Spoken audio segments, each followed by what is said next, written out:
Drage gledalke in cenjeni gledalci, iz ljubljanskega studia 136, to so Vesti na vesti. Srečali so se upokojenci. Desus je pristal na polovično znižanje usklajevanja pokojnin z rastjo plač.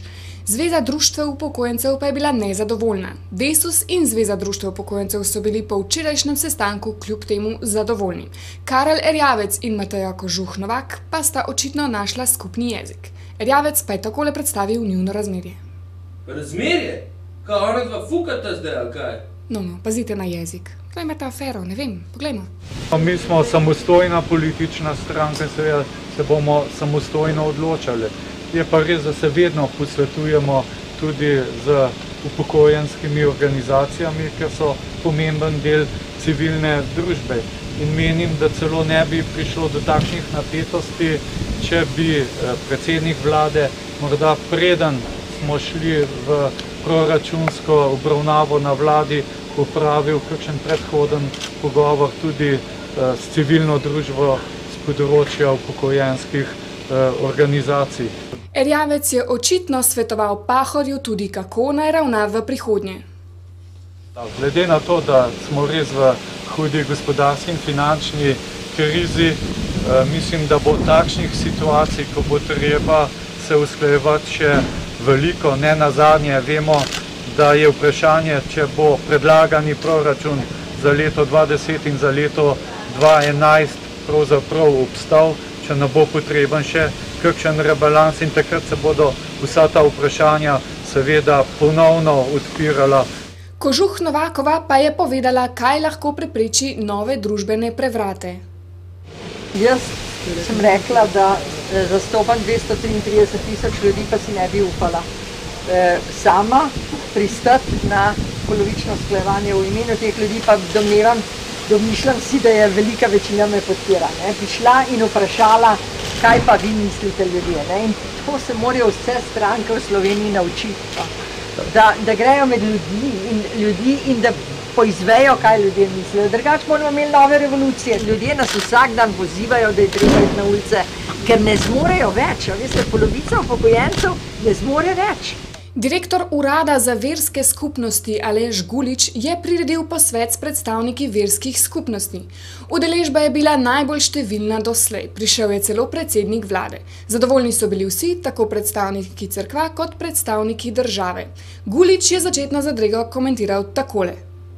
Prva negotovost, zadržanost v začetku.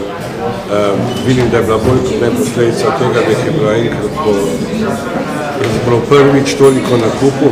Če sklepamo po izjavah predstavnika največje verske skupnosti nadškofa Antona Stresa, pa tudi po sestanku zadrega le ni povsem minila.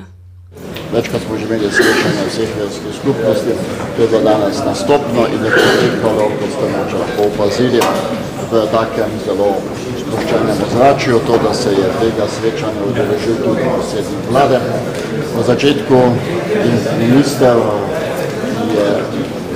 Žižki je hkrati tudi predsednik komisije za dialog z verskimi skupnosti, ki se to samo še potrjuje, pač to zaupanje, da bodo stvari v urejevanju, koliko treba še urediti, ali pa urejevanju takih vprašanj, ki se vedno pojavijo, ki vedno še danes.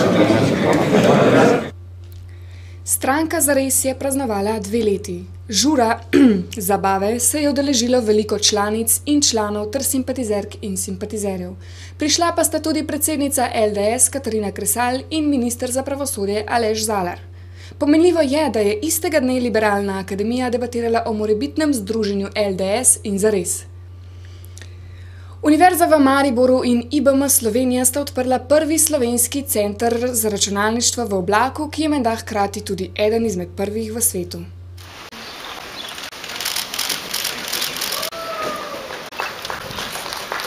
Cloud computing omogoča razvoj nove generacije aplikacij, ki jih bomo uporabljali na drugačne načine.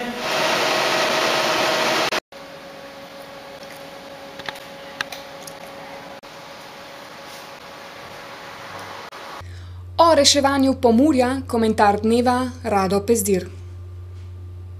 Pomurska regija velja danes za najmanj razvito slovensko regijo in je po nekaterih ključnih kazalcih razvoja celo na ravni Slovaške. Seveda se ob tem postavita dve vprašanji. Prvo, kako zapleteno je lahko reševanje socialno-gospodarskega položaja v Pomurju in drugo, kaj lahko naredi država.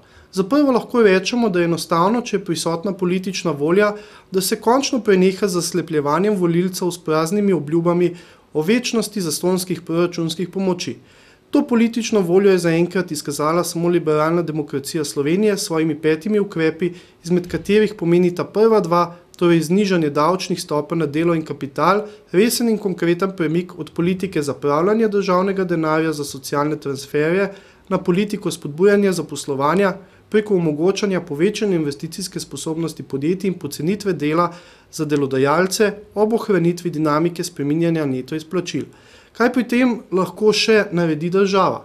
Predvsem odstrani administrativne ovire za nastanek in delovanje podjetij in prisili javno upravo, da upravlja z vsemi procesi optimalno in hitro, ali pa jih kaznuje in seveda omogoči zakonski okvir, s katerim privabi v regijo ustrezne izobraževalne institucije. V vsakem primeru pa je prelom dogme o multiplikativnih učinkih ekspanzivne fiskalne politike svež in končno realističen pristop k vodenju ekonomske politike. Slovenija, Slovenija, Slovenija, kulturac. Skupina Katalena je nastopila v Mariboru. Ob tej priložnosti smo se malce zaklepetali tudi o tem, kako uporabljajo harmoniko. Napovedali pa so tudi skorajšnji koncert v Cankarjevem domu.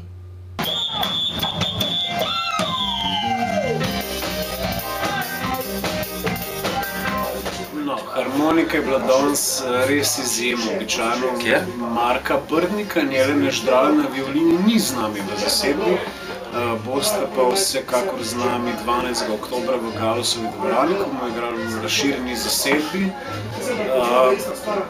Smo mogoče en tistih bendov, ki radi v harmoniki vidimo inštrument z zelo širokim razponom.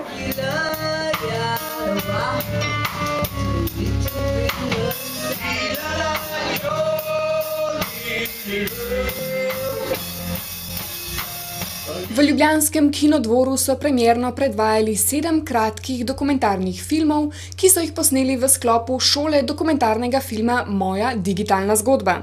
Projekt zavoda Kič je manjšinskim in subkulturnim pripadnikom omogočil ustvariti kratke dokumentarne filme s socialnim nabojem.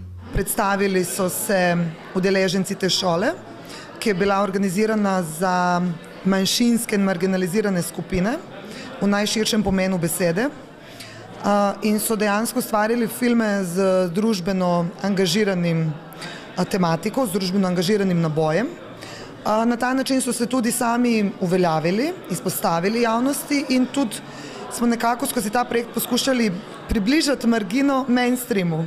Skozi ta filmski medij nekako upeljati tovrstne predstavnike, ki pa manjšinskih in marginaliziranih skupin, ki pa po našem mnenju nimajo dovolj prostora, nimajo dovolj možnosti za svoje izražanje, ne glede na to, ali je to iz finančnih razlogov, političnih, družbenih razlogov.